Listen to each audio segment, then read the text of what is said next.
You acquired propertymanagement.com? My business partner did. Yeah. Interesting. I consider myself founding partner. No. We did not have 40 people when you hired Duncan Murphy. And I think sometimes hiring and growing headcount become an ego thing of like, we need a director of marketing. If you're a business owner, especially when you're the founder owner, like you want to work with people who want to be there. 100%. I'm not going to twist your arm. High performers are hard to come by.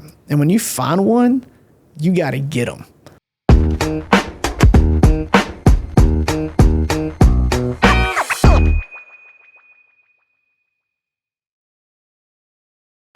All right, everybody, welcome back to another episode of the Evernest Property Management Show. I am one of your hosts, Spencer Sutton, and I'm joined today with my co-host, Matthew Whitaker. Matthew, welcome back to the show, man. Thank you, sir. I'm glad to be here. We're actually sitting in a new spot of our new studio. Same studio, new spot. Yeah. What do you think? It's not as comfortable spots. as the chairs. It's definitely not as comfortable. People will probably like it that they're not staring at our shoes anymore. That's true. You got a lot of feedback. Cross legs, shoes. Yep. Yeah. Hadn't got a lot of feedback yet about that, so I think we're okay. Sweet. All right. Well, we're excited because this is the first time, not only is it the first time us recording here at this station, but it's the first time we've had a guest here in the space to interview. Yeah, we used to do it on Zoom, and now we're doing it live in person. This is so much better. So the quality's going to be better. Let's hope. All right. So Dylan Scroggins here with us. So Dylan, welcome to the show, man. I appreciate you having me. It was a long fourth of a mile walk to get here, but I appreciate it. Yeah, well, we were just talking before this that you were a very low risk local person that's in the industry. So we're excited to have you, man. Yeah, I feel like every time I see y'all, I'm usually chasing my 3-year-old at dinner. Yeah. The last 2 times I've seen Matthew, 100%. So I've often wondered, like, when do you work? Because I mean, it's not at dinner; it's at lunch. It's breakfast, lunch. Yeah. Well, somebody's got to pay for those meals. So there you go. Putting the hours in. Hey, when you're closing deals, though, you don't work hours. You just close deals. This is what salespeople do, man. Yeah. Spencer's been trying to convince me that for a long time, that he doesn't need to be here all the time. He's got me chained to this office over here. Otherwise, I'd be playing golf all the time. I actually had to move Spencer close to my office so I can keep an eye on him. Right. Nice. That's right. All right. So let me, Dylan, I've got your bio right here. I'm just going to go and read this, and we're going to kick this thing off. So you should definitely do a proper. But this is proper. Like we're just not assuming people know who you are. So Dylan is the founder of Kalmar Group. This is a recruitment firm that specializes in finding leaders for the property management space. He's recruited for multiple property management companies ranging from 200 doors, like groups that have 200 doors, to 20,000 doors. That would be us, I'm guessing. And has partnered with companies like us, Evernest, Peter Lohman, Mark Brower Properties. The main roles he has placed have ranged from BDMs to director to VP across sales, marketing, and operations. He's also founding partner in the newly acquired propertymanagement.com, which is the first and only platform that uses real performance data to match owners with the best property manager in their area. There we are. I love property management. Thanks for that intro. I didn't read this far down. You acquired propertymanagement.com? My business partner did. Yeah. Interesting. I consider myself founding partner. So great. This is Matt. We're already off the rabbit trail. So Matt, I did recruiting for him last year. Yep. And became a friend, business partner, and he got the domain as of like 8 weeks ago. That's great. And so it matches people with property managers. Exactly. How does that work? Basically the Carfax for property management. Interesting. So for a homeowner looking for a PM, they basically go to propertymanagement.com. As you can imagine, really good in the organic search. And then there's verified property management owners and groups in that area, and then it easily vets them. So you don't have to deal with like accepting or appealing leads nonstop. So it's not a lead platform. You only pay for doors that convert, and more of like a sales operations platform for the PM owners, but also for the actual homeowners. That's great. Yeah, it's been fun. That's a good little for new you. feature. Yeah. Yeah, you're going really deep in property management. He is going deep. Wow. Yeah, it's been fun. So we go way back. Yeah. Yeah, 10 years now. Over a decade. That's right. A little bit more than 10 years. Because both Gray and Duncan have been here over a decade now. We just celebrated a decade. That's awesome. I'm riding their coattails so hard. Yeah. And they know it. Yeah. I mean, I think we should tell everybody the story of how we met and you've found some of the best team members that Evernest has ever had. So brag on yourself. Yeah, or I can brag on them. Yeah, that would probably be more comfortable. And assuming Duncan and Spencer Gray, usually does his own bragging, so I'm not used to bragging on everybody else. Assuming Duncan and Gray can get through the first 5 minutes of this, I give all the credit to them, for the record. Yeah. But yeah, we got They're connected. pretty good dudes. Yeah, great guys. So yeah, we got connected, over 10 years ago with gkhouses.com for all the, Don't forget the .com. It's very important. Right. Funny you mentioned that. I remember I wrote an email to you, and I think I said capital GK Houses. Yep. That was a huge fail. You responded back, and you said all lowercase, gkhouses.com. I've never forgotten that. There you go. I'm not kidding. So when anyone... You were young in your career. Brand You're like, Yeah. But just yesterday, I had a client. I was calling them a different DBA or whatever, and I thought of you yesterday. Yeah. And I was like, I will never make that mistake again. Yeah, well, Spencer, I was marketing before Spencer was here, and He got that from Amazon. Amazon used to be, the logo used to be Amazon.com.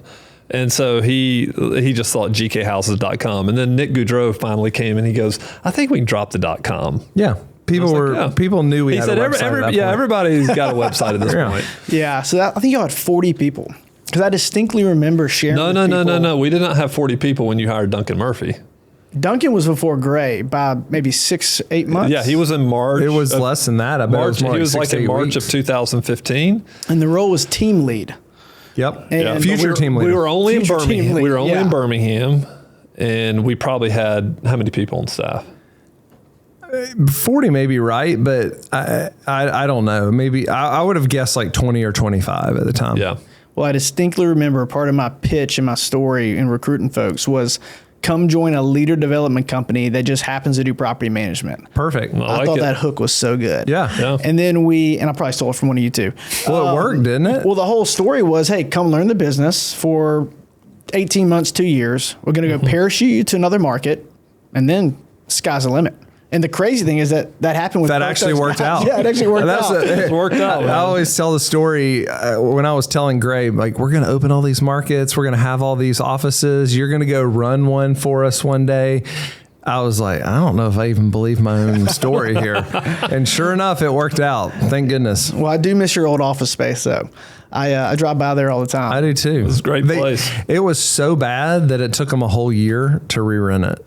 Really? Yeah. It just got re-rented. State Farm agent now. Yep. What was the house next door? The Focus House or whatever? Yeah. That was cool. Yeah, did that for a bit. That was fun. We rented the place next door so that people could have a quiet place to read or get high return work done. Well, we also had a bunch of meetings over there. And then for budget reasons, we had to cut back on it. It seems like Evernest goes through these feast and famine times where we're kind of like doing all this fun, wacky, crazy stuff and spending money to do it. And then we're like, we're in budget cut time. Yeah, let's cut that. Yeah. What's need to have and nice to have? Yeah. Yep. Well, Dylan, you did such a good job. I mean, you were great at telling the story. And I think when you hire great people, you got to be a great storyteller. And one of the things Spencer and I have always talked about is selling vision is what you have to do, especially in property management. Like our day-to-day in property management is just really hard. And so, you've done a great job of selling the vision to our potential team members.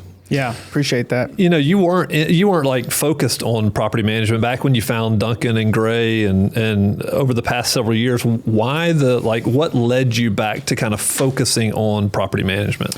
Yeah, great question. So I worked for another recruitment firm when I met y'all for about 3.5 years. And then I got out of recruiting. So I went into B2B software sales, most recently at a fleet management software. Once again, started in Birmingham, another crazy story. When I joined, we had about 25 people. When I left, they had about 250. So like a series A, B, C, just an awesome run, left on a fantastic note, really enjoyed it. But really wanted to do something on my own and look backwards. Funny enough, I'll be referencing Evernest a lot. My son's named Everett. So if I ever called Evernest Everett, don't take offense. That's why. Okay, that's fine. I love it. I mean, as long as he's named after us, we're fine. Yeah, exactly. Oh, I've taken this way too far. Matthew and I went on a run I was not in running shape at that time. And I remember sharing with you maybe 8 months or so before I left about kind of this vision of basically getting back in the game. Mm-hmm. And so I started Calmar Group January 2024. I think at the time y'all didn't have any needs, which was fine. But I sent a cold DM to Peter Lohman. Been following him on newsletter and always liked his content. I think he back-channeled a reference check with Matthew. Thank you again for the kind word. And then Peter's been an awesome partner too. Mm-hmm. And then Peter's just, and you guys, I've done 3 searches for you in the past 12 months. It's been, I think when life comes full circle, you take another lap, and it's just been compiling on each other. And then I've been spoiled too. I've always typically worked with some really good people, running some really good businesses. That's kind of accidentally fell into property management again, but keep on tripling down on it. That's great. And Peter, it sounds like you found a bunch of folks for him as well. Yeah, we did 4 searches for him in the last 12 months. You know, Peter's not listening to this right now. He's on his June crane break. Yeah, so, that's right. I know. Hopefully he listens to this in July. I got to hear about it. I got to hear about this month-long vacation he takes. Every June, I absolutely hate his guts. Yeah. So, I hired somebody right before his crane break. That was actually the checkpoint. We had to find somebody before he left. So yeah, I think right now I'm just going to text him like there's some huge emergency he needs to jump get in. Back to the office. Or maybe I'll let him get to the point where he feels like he's disconnected. Then I'll text him a major emergency. Yeah, that'd be good. And record the whole call. Yeah, and see if he's truly off. Yeah. Put it live. So and then my guess is he has a lot of influence in the space. Because he was posting about y'all's relationship, that started to lead to more and more property management placements. Yeah, I mean, I haven't really done a lot of prospecting, if at all. And it's just, once again, just referrals. That's probably about 90% of my business. And look, I'll do some things outside of property management, but I just love this space. Yeah. It's privately held businesses. It's, 1 to 10 million in revenue. It's operational heavy. And like Matthew said, there's a lot of good stories in property management. And I'm not going to talk about my own business this whole time. I promise you that. Well, but that's an interesting point. People need to learn how to tell their story more. Well, that's what I was going to ask because it is a hard business. And we kind of had a story from the very beginning that, hey, we're going to 25,000 doors. And if you want to be a part of this, then the sky's the limit. Because you sold that story. How does that look with other property managers? Not everybody's, has a vision to grow to 25,000. What are the other things that when you're going to really talented A players, that you're selling them on with other management companies? Yeah, that's a good question. So let's take that 200 to 700 door count. So let's say there are 200 want to go to 500, 700 want to go to 1,000. I think, it has to be a good opportunity, even down to the granular, title. Title is very important. Y'all know that. I know, and I want to hear more from you later about how recruiting's changed as you've grown. But even the title, the difference between a manager making $70K and a director making $90K, the talent available with those two things, very different. And those things matter. So even the little things matter. But in regards to casting that vision, I think I found a lot of people more and more be open to having people outside property management come in. So I don't know why that is. And I think, for someone who's doing really well in a market, right? Why would you want your competitors' people if you feel like you're better than your competitor? We'll probably make a Bama reference at some point, but the thing is, I think that's a critical part of it. Is basically saying, hey, you got to be open. Let's say that director of operations role, right? At the end of the day, they need to lead people, manage processes, build systems, and be innovative. So I think everything from home services, pest control, construction, the individual we placed for Peter in a VP of operations role, they were the right-hand man, integrator, EOS implementer for a paint franchise. So you see these things where boiled down, the DNA is what you want, even if at first glance it's not. And I think that's what I've noticed, maybe increasing, maybe not, but most people are open to non-PM professionals, which I think is wise. And I think people are going from 10, maybe they have 20 people on the team, but a lot of these teams are just so small that each person you're adding is so incredibly important. And I think that, what would you say people get wrong really early in their hiring? That's a good question. I think hiring because you think you need someone and not because you need someone. And I think sometimes hiring and growing headcount become an ego thing of we need a director of marketing. you don't need a director of marketing. Well, he did. That's wrong. Are you telling me I don't need a director of marketing? Yeah. My bad, Spencer. You just saved me. Speaking of budget, we just saved a bunch of money. Yeah. Let me rephrase that. I'm saying at that time, when you're at 200 doors, you do not need a director of marketing. Your buddy down the street might have bought one, but you don't need one. You need to work on your retention, your operations, your churn. That's what you need to work on. Because what's the end goal? Is to drive doors, drive revenue, owners' returns, et cetera. So I think really identifying like the outputs and working backwards and not just thinking, hey, I'm at this size, I bet it'd be a good idea to get a BDM. You might not need a BDM, and really looking at what do you actually need and then building that profile, right? So blindly going to the market and just posting a job description for a role that you're not fully convinced you need, that is a fast way to either one, get a great hire, but in a position that's just a little too early, or just not really get good talent because you're not actually like selling. You're not casting a vision. You're not being proactive.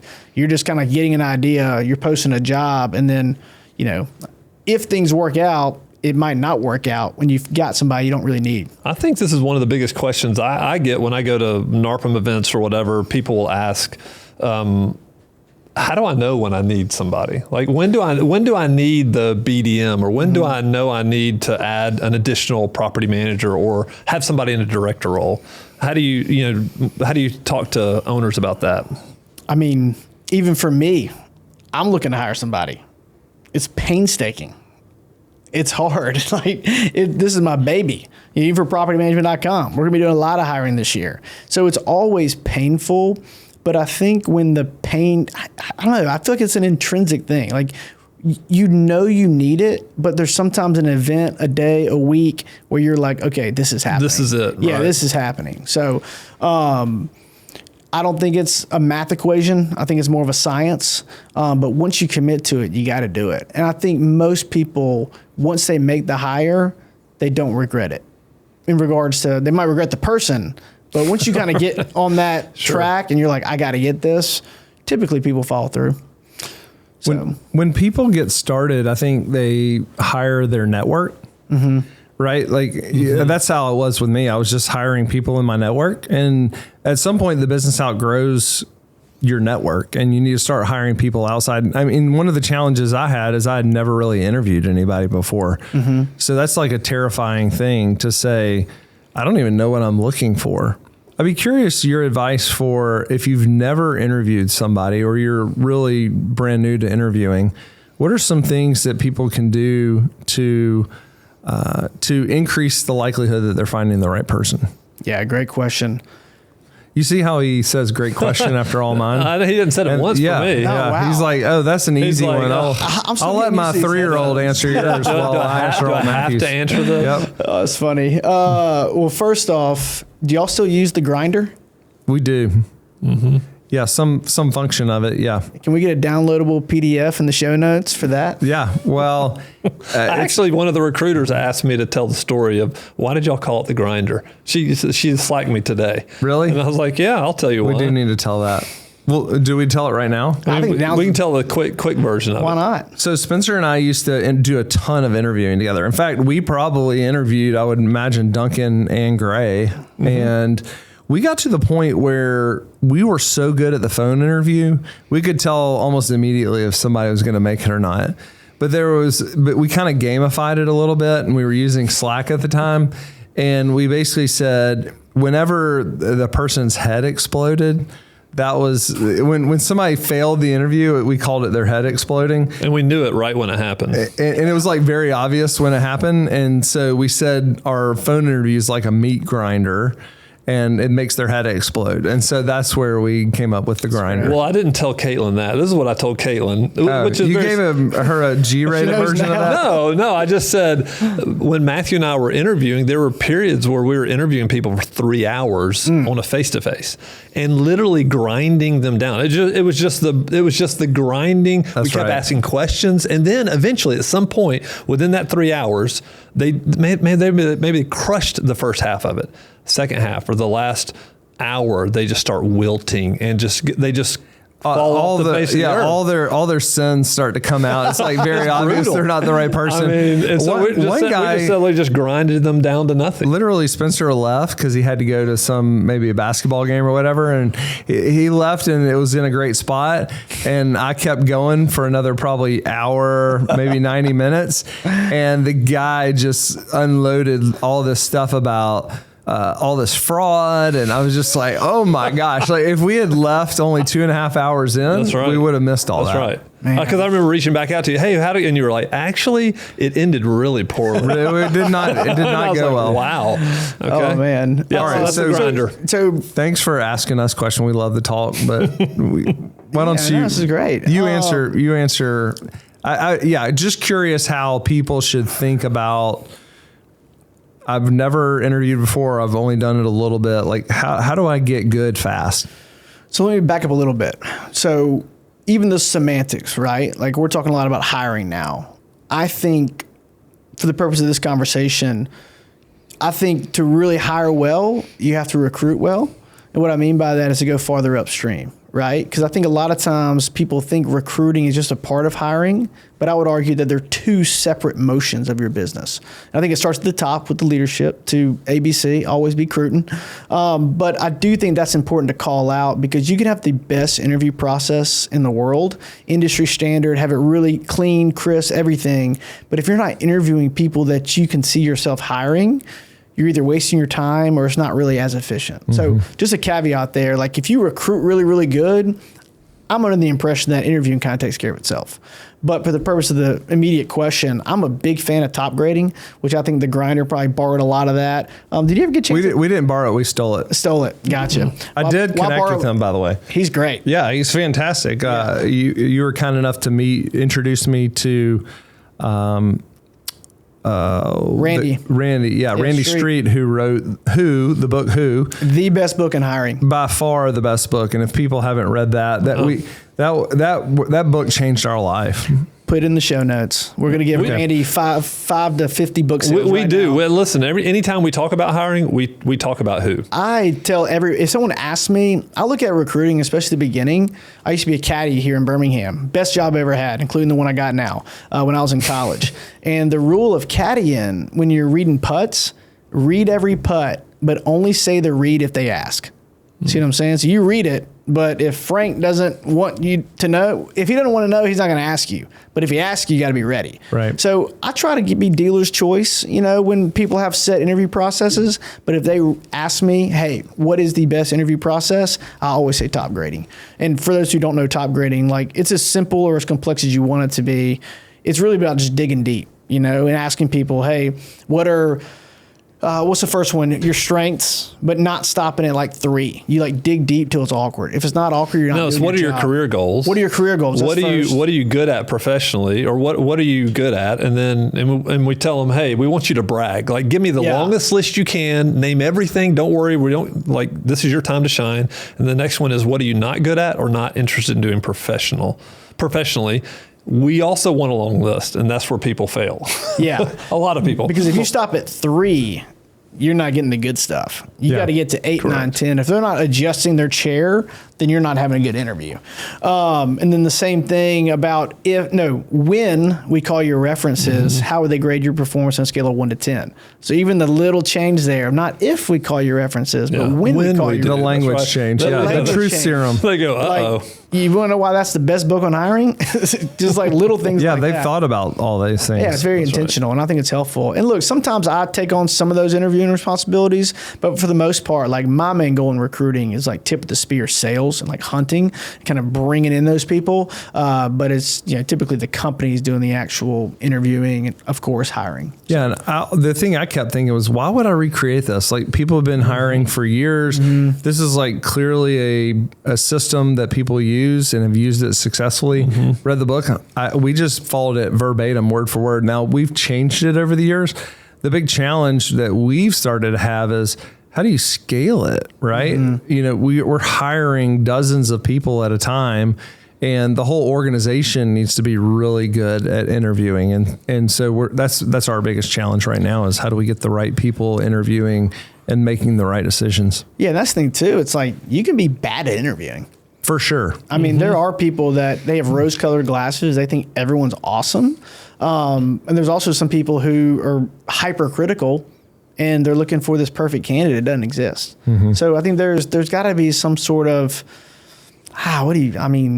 specific and reasonable expectations of like, this person will not be perfect, but also like, guess what? You weren't a perfect hire either. Yeah. And the way Who would say it is, this person has a 90% chance of basically living out that scorecard that you create. And I think the biggest problem that I see with people hiring is they just don't even know what they're looking for. They're looking for a VP of marketing, or they're looking for a property manager, but property manager may mean something different. In fact, I'm pretty sure it means something different for Evernest than it does for Mark Brower, or it does for Peter Lohman. Like, everybody has a different version, and what makes you successful in one job may not make you successful here. Yeah, I've had a couple clients recently have a lot of success with situational interviewing, in the sense of, hey, this is a scenario and a 2-part response. We need one, what decision would you make, and write it in like a short form memo to the other senior leadership. But then also, how'd you get that decision? We keep it very open-ended. They have to do it in Google Docs. And that's been really, really helpful, because yes, you see the output, what decision was made, but also you see their thought process, but you also see their effort. And if they're writing a paragraph, they don't really want it, right? So, I mean, reasonable, we're not expecting a novel there, but that's another thing too, is like, you want people who want to work for you.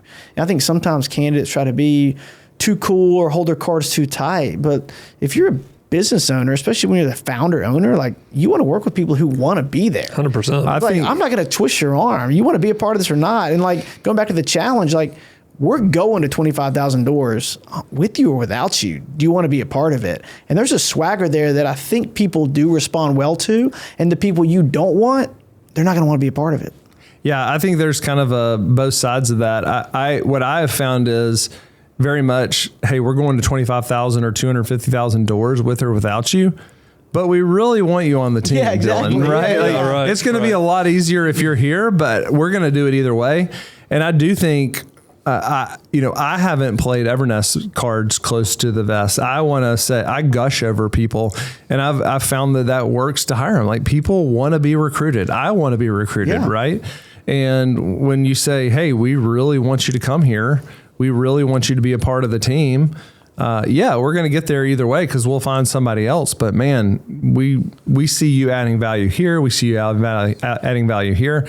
Like, it's okay to gush over a candidate, in my opinion. 100%. It's all good. I was just going to say, Matthew and I, when we were in the same office, sometimes we'd be interviewing people, doing phone interviews, and like, he would be doing one with somebody, and then later I might be doing one with another person, and we could tell when it was a good candidate, because each one of us, we would turn on our sales. Like, we would start recruiting that person. I would actually turn off Spencer's mic and turn on my mic. I was like, no, we got to land this one. So this is not letting you do this. I was the best salesperson we've ever had. So this is fun, like memory lane. I distinctly remember 10 years ago, and y'all distinctly told me, do not prep people for the grinder. Yeah. And it was so hard. We were convinced at one point you were giving them all the answers. The grinder did not make me happy at first. Eventually, I just had to be like, all right, they're not changing, so I got to accept this. But I distinctly remember, one, resisting sharing them the questions on the grinder. But then two, I remember like there's like a red flag. If someone said, I've always wanted to be a part of a property management company. Yeah. Because you knew we were like, fail, liar, bull crap. Yeah, exactly. Yeah, so it's a good tell there. And like, once again, people want to be wanted from a candidate side. People want to be wanted from a company side. It's just that balance. But I do think there's a switch, right? Spencer, you mentioned like you're recruiting, but the conversation has to shift eventually where it's like, now I'm interviewing you. And this is about to be like a formal hiring partnership. It's a lot like, I mean, once again, heart of the South here, college football recruiting. Eventually it's like, we're whining and dining you, we're recruiting you, but eventually it's like, hey, if you don't sign the offer or if you don't join our team, we're looking elsewhere. And I think timing that switch is so critical, but I think a lot of times people are at risk of switching too early and they get off recruiting and try to shift to hiring too fast. Where especially, I mean, once again, we're talking about high performance here. We're not talking about like nothing against like hourly work or people you find off Indeed. We're not like, there's nothing wrong with that at all. We're talking about more like director level, 100K comps and up. Like if you go too early on like the, hey, we're going there with or without you, it can turn the wrong people off or turn the right people off. So there's a dance there, and it takes time. You got to get better at it. But that's where I was talking about like the difference between recruiting and hiring. Hiring tries to interview people too early. Recruiting is actually showing the interest and then interviewing later in the process. If that makes sense. What do you think the difference between recruiting for somebody that's just getting their property management company started and they're adding that fourth or fifth person versus somebody like us who may be adding the 801st person or 802nd person? Like, what are the differences? I feel like y'all better answer that question with the larger company. I think the biggest challenge for those early ones is you want it to be a quote unquote culture fit, where like you're comfortable eating lunch with them 3 days a week. At your size, you get lunch with them maybe once a year. So that doesn't matter as much. But the risk when you're so early and you're at 200 doors and you're trying to figure out who's going to be your first director of ops or your first BDM is that even if you really, really like them, it doesn't mean they're going to be great at the job. But if they're going to be really, really good at the job, maybe you don't have to like them that much. Like there's a tension there. And I think sometimes people lean more towards, can I get lunch with this person 3 days a week, and not will this person help me get to 300 doors? And I think you need to lean on the latter. I'm like, what's going to perform, and how can I operate like the company I want to be and not the company I am? I think we've done a pretty decent job, speaking of that, of over the years, understanding, because we use Culture Index, understanding that people have different personalities, right? Like I'm way different than Curran Melgarejo, who's right down the hall from me.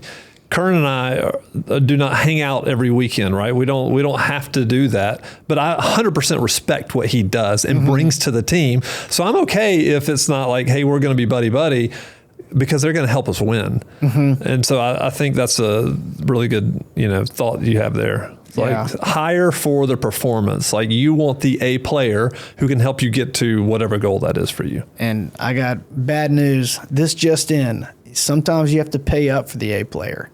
And not everybody cares about your founder story. That's just a reality. And the founder story being what?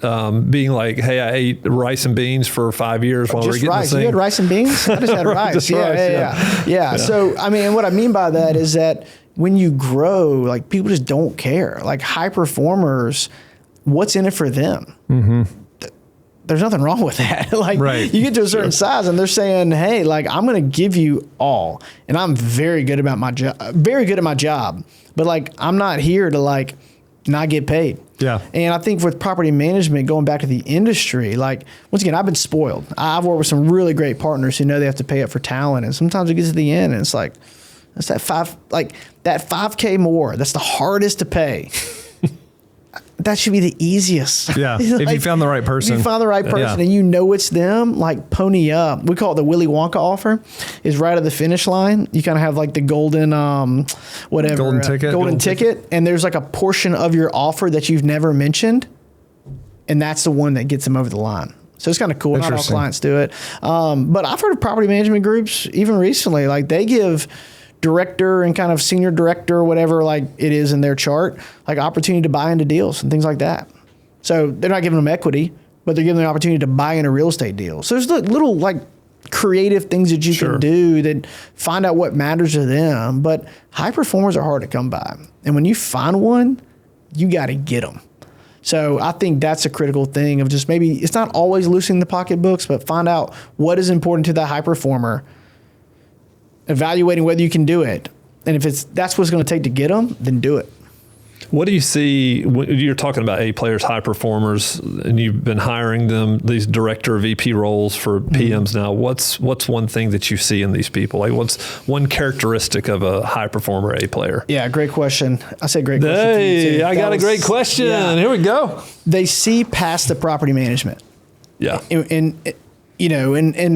So what, like go more into that, because it was easy for me to see past property management because it's big enough vision. You just saw an opportunity to work with me. That was it. I was like, oh gosh. Well, funny. Let's just quick. You didn't you didn't respond to a job board, right? Correct. So it's like, this is a perfect example.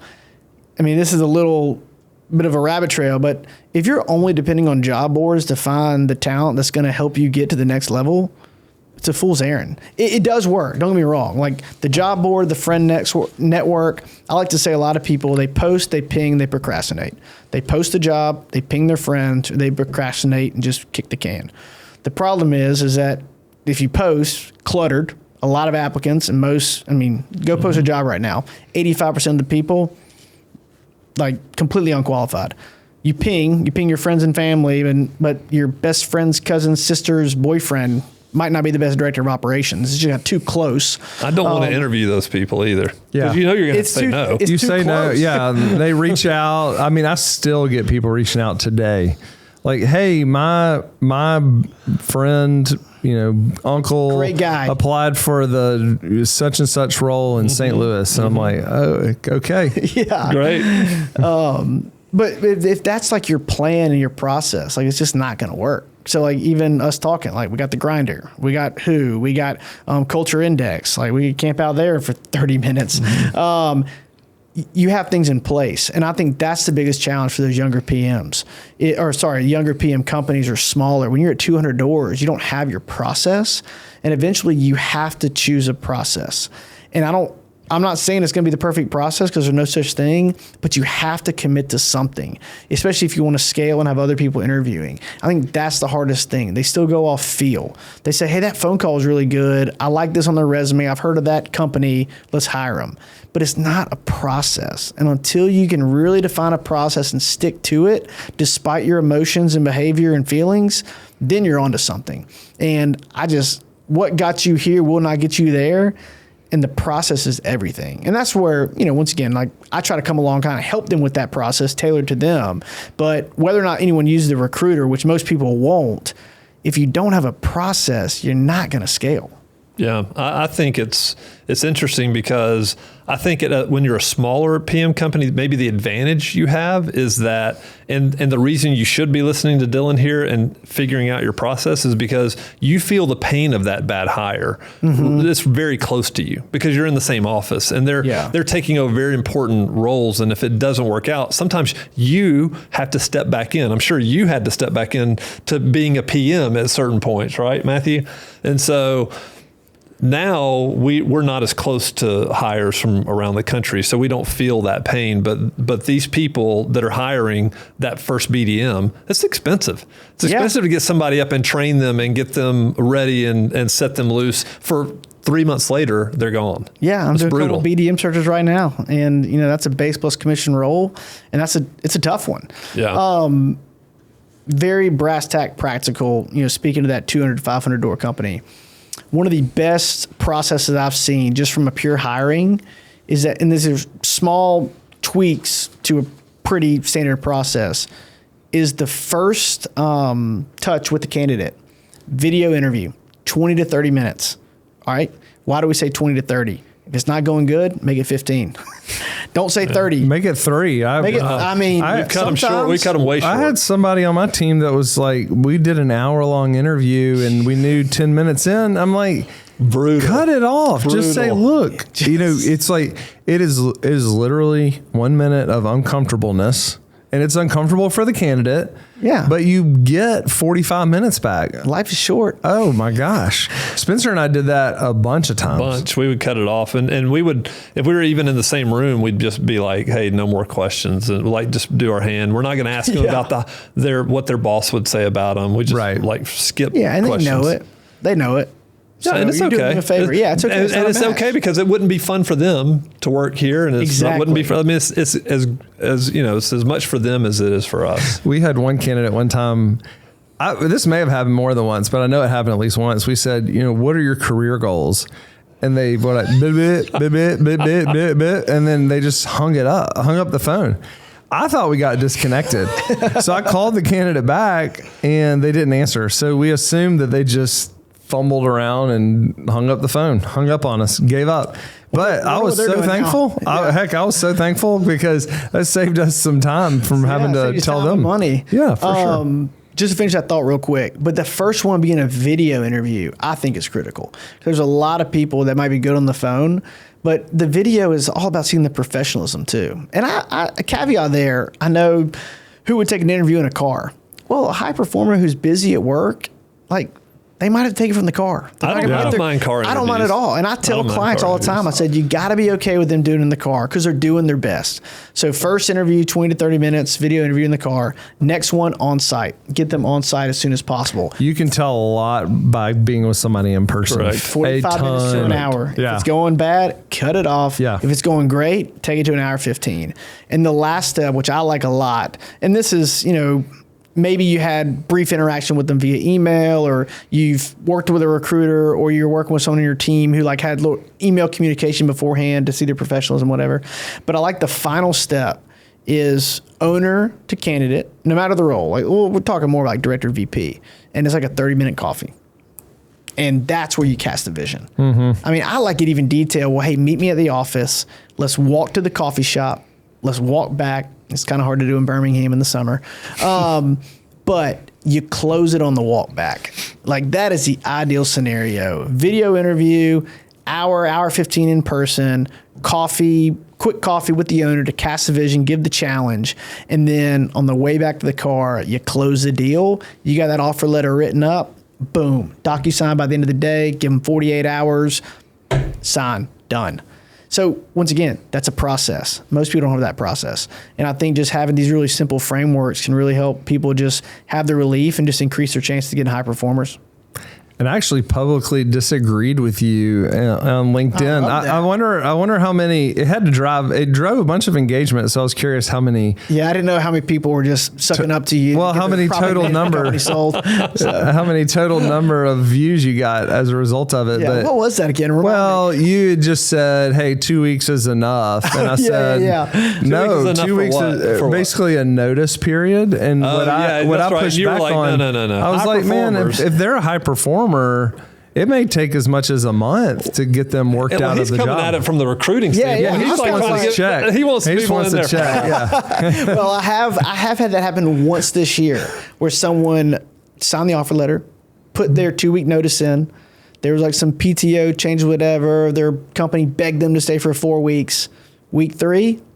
What's it going to take? Week 4, deal's over. They're staying where they're at. Yeah. So there's a little bit of history there. Well, that's on them. That's not. That gets back to staying in contact, having a weekly meeting. I think that's another important principle is just because you have a signed offer letter, they're going to start to have regrets if they don't hear from you. So you need to keep touching base with them, keep selling them on you made the right decision, Dylan. You made the right decision, Dylan. Yep. Even little things like sending a little swag box, or even a gift certificate, something where it's like they feel like they're a part of it. Critical, but yeah, they're not. I mean, going back to college football, they are not there until they're there, and even when they're there, they're always at risk of the transfer portal. That's right. So the best way to recruit is retain. That's a whole different topic, but it is the truth. But you don't care about that because you've already gotten paid, so you don't care about retention. I'll be the long-term partner, Spencer. One thing that's interesting, speaking of that, I was thinking about it. I used to think that there was all these numbers that go out. Hey, if you lose somebody, or if you hire the wrong person, it's 3 times their salary or 1.5 times their salary. And I always felt like those were outrageous numbers. The longer I'm in business, the longer I keep doing this, I think that those numbers may be grossly understated. When certain people leave this organization, and maybe they're taking, another career, and it's probably a good move for them. We always talk about people coming out the top instead of falling out the bottom, but it is, if you hire the wrong person, it is going to cost you a ton of money. And it's probably less earlier in the business's life, but as you get bigger and bigger, it becomes quite a bit of money because you may have a PM that walks out the door and for whatever reason, clients like them, and then all of a sudden churn a bunch of doors as a result of that. Well, that's a good point too. I mean, we're all pretty, I'd say, type A, systematic people. You got to always be building a bench. I mean, for me, if I'm on LinkedIn and I see a recruiter who's maybe early in their career post something interesting, Even if I don't respond, copy that profile. I got a Notion doc, and I got about 25 people I might hire in the next 2 years. Even me and Matt, I mentioned, like, we're probably gonna do some hiring for propertymanager.com in a year.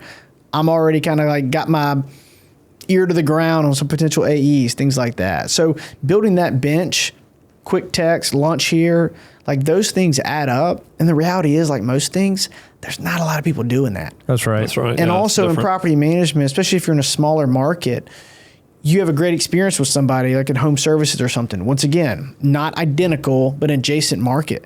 Like take them to lunch and expose to them the opportunity. And once going back to story, like property management, like me and Mark Brower talked about this last week. It's investment property, but it's just as much an investment than it is a property. In the sense that, like, that's a great narrative. Everybody sees an investment banker or like a financial planner, wealth management guy, and they think that's amazing.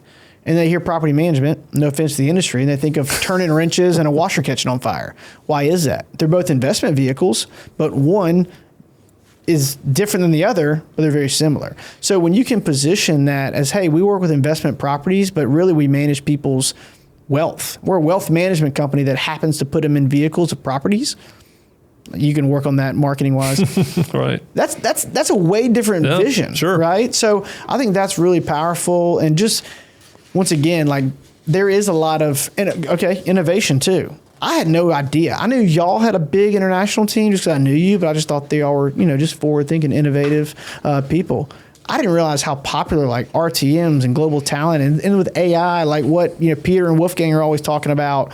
Like there's a lot of innovation.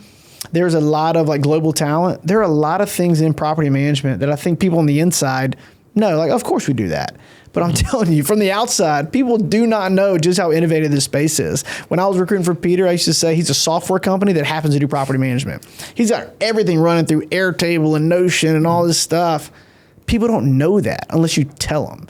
And it takes time to tell that story. So you got to take that time or identify someone on your team to take that time or hire a recruiter to take that time. Like somebody has to tell that story or they will not know.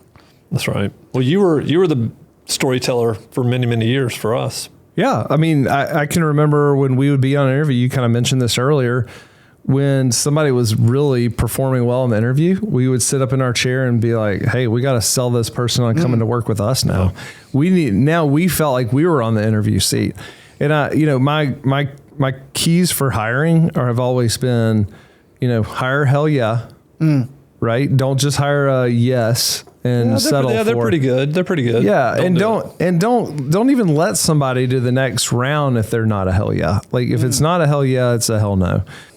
And now my number 2 is to be intimidated. Like if that person's intimidating you, we just had somebody start today, and candidly, like I'm a little nervous about him coming in and like seeing the underbelly of Evernest. And if that's the way you feel, that's the right person. That's a good thing. I felt that way with Graham. I felt that way with just a bunch of our top talent. And then the last thing is just to have a process. You've got to consistently go through a process. And I think that you're probably not going to be a good interviewer unless you've done 100 interviews. And Spencer and I got so good at it because I bet we did thousands of interviews, thousands of phone interviews. We just got so good at it. And if you're a owner of a property management company, you need to hire your first at least 25, but probably 50 people. Spencer and I were involved in hiring probably the first 50 people. Oh yeah, at least. And guess what? You're still going to get it wrong. Yeah. You're not going to get it right every time, right? You're going to miss. Yeah. It's just, but it's that practice. It's that getting reps all the time. So practical question here. Let's just, for the sake of simplicity, focus on door count. At what door count do you think a property management company can get to a size where the founder owner does not have the final say on who gets hired?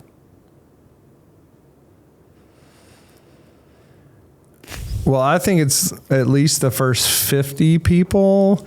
And I can recall starting to have clearly on the more executive, the VP, maybe even in the management level, I would still have a say-so in it, but I would not have a say-so in like property managers or property management technicians. But I mean, obviously executive level, I still have a say so in it, but the first 50 people I think are critical. Yeah. And that's not size of your company having 50 people, because you're going to lose people. You're going to be replacing, but just when you push past 50. Yeah. When you push past 50, I mean, I agree. I think that's probably right. And especially for us, we were going into different markets. So we really had to trust that, a Matt Lavelle or a Gray Hall, they were gonna hire the right people for their market, and we didn't know who those people were. Yeah, good point. That's right. Yeah, it's just all about having a process. It's just for such a process-driven industry where there's a process for everything. And this is not a dig at all, but it's amazing how many people I've talked to, small business in general, specifically in property management, who do not have a process or an intentionality around recruiting. Because once again, they're only thinking about the hiring. What interview questions should I ask? Like, should I do a video interview? It's like, you got to get top of funnel right. That's right. And the same philosophy. It's like people are obsessed with, lead gen and BDMs and getting these in and converting them. But it's like, if you had bad leads, you don't want to convert them. Yeah, that doesn't matter. Taking that mentality, that philosophy, and that intentionality that people take towards leads, and I'm learning a ton of that about that world through propertymanager.com, and taking that and be like, all right, what if you took that intentionality, that day-to-day focus of like, hey, where we at? Door count, where we at? Leads, where we at? What are converting, whatever. And if you took that intentionality to recruiting leaders, I mean, that's when special things happen. But it starts at the top. Totally. It starts at the top. If you don't do it, no one else will. Yeah, it's on my board right in there right now. Like, one of the 3 things I do is hire and retain talent. That's so critical to getting this business right. I don't think you can ever make it as efficient as McDonald's, where all the, everything's done the exact same way. You still need incredibly talented people at all the positions. Yep. I know we're coming to a close, and it's amazing I haven't mentioned Nick Saban yet, but I feel like I need to. You definitely should, because it's not a podcast without at least mentioning a quote by him or something. It's really not. So my favorite recruitment stories is he is recruited. Once again, he didn't apply for the Bama job. He got recruited from the Dolphins. He's on the plane with Mal Moore, and Mal Moore, the AD at Bama at the time, looks across from on the private jet and says, Nick Saban asked him, said, hey, do you think you got the best coach in college football? And he looks at him and he says, I hope I did. And Nick Saban says something to the effect of, well, you didn't, but I'm a damn good recruiter. And you look at the first real 5-star he got was Julio Jones. He was sitting in a living room in Foley, Alabama. I'm from South Alabama, if you couldn't tell already. And he sat there, and he's the only coach that came in that room and didn't promise him whatever number he wanted. This was before NIL, but I'm sure there was, maybe money exchange. Maybe. Cannot confirm nor deny. But he basically said there's a challenge, right? And he got Julio. And then who did he get next? Dre Kirkpatrick. And how did he get him? He said, you're going to compete against Julio. Then how did he get the next guy? He said, you're going to compete against Dre and Julio. And he built this culture of competition. Granted, once again, you can't do that anymore. But I love that story because, one, you could argue that Nick Saban is not the best coach ever, maybe tactically. I don't know enough about it. But from a recruitment standpoint, that's what all the stories are about. And not only that, he recruited the best coaches as well. Exactly. You look at his coaching tree. So I just love that image of someone like, you do not have to be the best operator. You don't have to be the best marketer. You don't even have to have the best business or market, whatever. But if you can get really, really good, and even after listening to this podcast, maybe just get a little bit better or think a little bit more, or a little bit more process around recruiting, it could have some really tangible effects on your business and your life, because then you're not up on a Saturday or later on a Thursday and because you've recruited great talent to work with you, not work for you, but work with you and level up and get some better people in there. So I just love that story because I think just the intentionality in recruiting being this isolated business function. I say all the time, on the Mount Rushmore of business is sales, marketing, operations, and finance. My personal vendetta is, our personal mission is to carve some rock out for recruiting, because I feel like that is just as much importance as the other four. Yeah, if you get the people right, everything else kind of takes care of itself. All those other four seem to take care of themselves. And those people aren't just going to walk in the door because you're an awesome property management company. Yeah. All right, let's do some quick hitters right here. All right, quick hitters. Let's go for it. Why don't you want to read them off? Yeah, let me see here. Let me make sure I have the right questions. All right, here we go. quick hitter number 1. What role is the hardest to fill right now in property management? Oh, wow. These are quick hitters. I'd say BDM. And the reason I say that is that it's a different generation. You're typically finding someone younger in their career. It's a commission component. It's a hard job. All right. Is it hard? Well, it wasn't for us, but no, I'm kidding. Is the actual BDM job hard? Again, it goes to the top of the funnel. What are the leads like? I know. Yeah. Hey, plug for propertymanagement.com there. Get better leads. No, I'm just kidding. I think BDM's tough, and mainly just because of just the, stage of career most of those people are in. Yeah. I always say the BDM shouldn't be their first sales job, but it's not their last sales job either. Also, yeah, definitely. And also, have they closed in the past? If they've only set up calls for someone else, you need a closer. Yeah. All right. Here's this one. What killer interview question do you always recommend? I've already said the top grading.